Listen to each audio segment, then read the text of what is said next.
למשוך אותו, שהוא ידבר.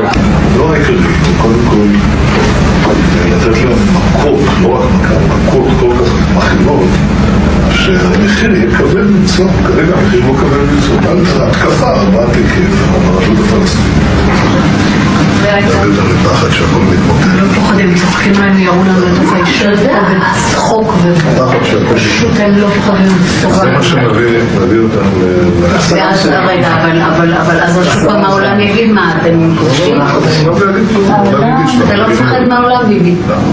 במיוחד היום עם אמריקה, אני יודע מה זה אמריקה. אמריקה זה לא שאפשר להזיז אותו בקלות, להזיז לכיוון הנכון. אומרים שהם בעדינו, אבל כאילו... לא יכולים. אם אנחנו עושים איזה משהו, אז הם... יש עליה, אז נניח שהם אומרים משהו. 80% מהאמריקאים תומכים בה. זה אבסורד.